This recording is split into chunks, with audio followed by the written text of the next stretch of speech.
Restez avec moi. Tâchez de vous concentrer. Mes collègues vont s'occuper de ce fauteur de troubles. Il ne nous dérangera plus. N'y pensez plus. D'accord. Racontez-nous tout ce qui s'est passé. Votre unique point de vue. Et je me permets de vous rappeler qu'un maximum d'informations pourra vous sauver. D'abord, je veux que vous sachiez tous que je jure devant Dieu. Ce n'est pas moi qui ai fait ça. Je n'ai pas fait ces choses horribles aux gamins. Je le jure. Ce n'est pas moi.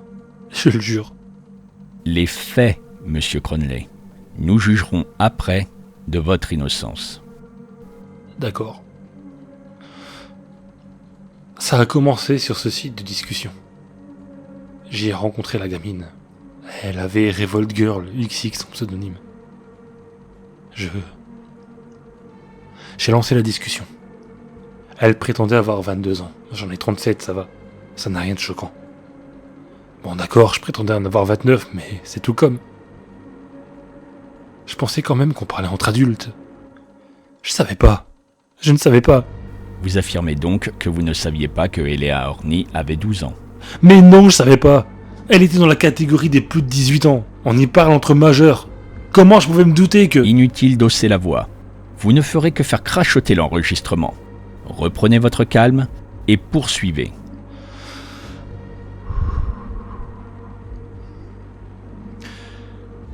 Donc, après s'être rapprochés, en discutant souvent, en se racontant nos vies l'un à l'autre... Toute la vie qu'elle vous a racontée était de l'invention. Je sais maintenant. Mais... j'en suis venu à lui proposer de se rencontrer. Et comme elle était elle aussi du comté de Cavan... Vous vous êtes donné rendez-vous dans le parc forestier de Kilikin. Monsieur ? Ouais, c'était la forêt de Kilikin. Des enfants. Elea Horny était venue au rendez-vous avec une amie, par précaution. Vous les avez vus toutes les deux ? J'ai fini par les trouver en allant plus profond dans la forêt. Elles m'ont vu et ont hurlé. Elles ne pensaient pas que je serais si vieux. Et elle, si... une enfant. Je ne savais pas quoi faire alors. Et elles se sont mises à courir. Je voyais 2 petites filles s'enfoncer dans la forêt, en hurlant. Et il commença à faire soir. Nuit, Qu'est-ce que vous avez fait ? Excusez-moi, l'enregistrement a déconné. Il va falloir répéter pour la fiabilité du témoignage. Je les ai suivis. Elles couraient. Elles ne savaient pas que je leur voulais du bien. Et comme il faisait de plus en plus gris, je voyais mal. Je croyais poursuivre 2 fantômes. Quand j'ai fini par les rattraper, ils étaient 3. Tom estime, un autre de leurs camarades, agressé et disparu lui aussi. Je leur disais de venir, qu'on parte, que c'était de ma faute tout ça. Alors je voulais en finir. Je voulais que tout redevienne dans l'ordre. Et je n'irai plus jamais sur les sites de rencontres. Je voulais juste les ramener, les sauver. Mais ils avaient peur. Et ils partaient toujours à l'opposé. Alors je sais la voix pour qu'ils m'entendent. Mais ils pensaient que j'allais les violer ou... J'étais mal à l'aise. Puis le vent qui hurlait à mes oreilles et la nuit, les arbres, très mal à l'aise. Monsieur Crowley, je vous demande de ne pas vous égarer. Restez concentré. Égaré, la forêt, les cris. Monsieur Crowley, Vous comprenez rien à ce que je vous dis. C'est les arbres. Ce sont les arbres qui les ont tués. Les arbres. Calmez-vous. Si vous ne reprenez pas votre calme, votre témoignage ne sera pas valide et vous n'aurez aucune chance d'être innocenté. Du sang. À qui ? Comment ? Qu'est-ce qui s'est passé ? La forêt était très noire. Et il menaçait de pleuvoir avec cet orage qui grondait. Mais pourtant, cette clairière se détachait du reste du parc. Elle était plus éclairée. Presque blanche. C'est pour ça qu'on y a été attiré. Et au centre, il y avait cet arbre. Quel arbre ? Lui. Le violeur. Le meurtrier. Il était gros, avec des branches épaisses qui se développaient grandement tout autour. À cause de la lumière, son tronc paraissait gris et rouge.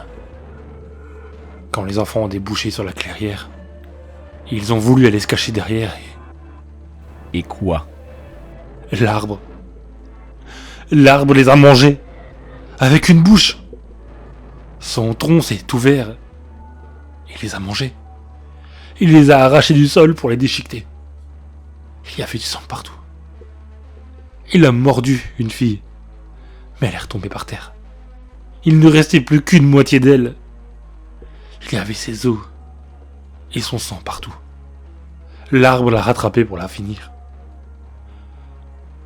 L'autre était genre bouilli. J'étais pétrifié, je savais pas. Il les mangeait devant moi, je comprenais pas, je criais d'effroi. Il mâchait des morceaux d'enfants, des bras, des jambes, les lambeaux de leurs vêtements qui pendaient de la bouche.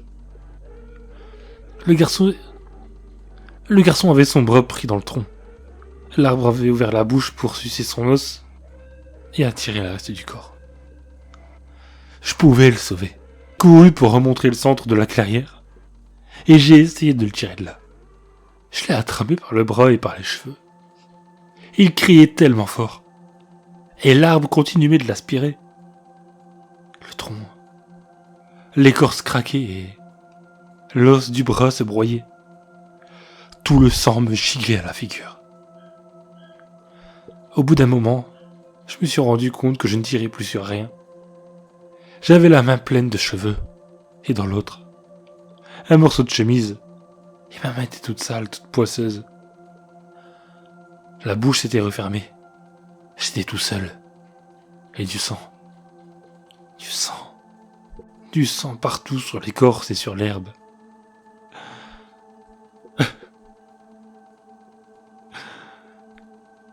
Qu'est-ce que vous avez fait? J'ai fui. J'avais peur qu'il m'étouffe avec ses branches, mais je ne retrouvais plus la sortie. Il faisait nuit noire. Le vent si fort et si bruyant. Et des arbres partout qui bruissaient. J'ai trouvé une tour en ruine, et je me suis caché dans le noir. Je m'y suis endormi. Le garde forestier m'a trouvé le lendemain et j'avais encore les cheveux et le morceau de chemise du garçon dans les mains. Alors il a appelé la police.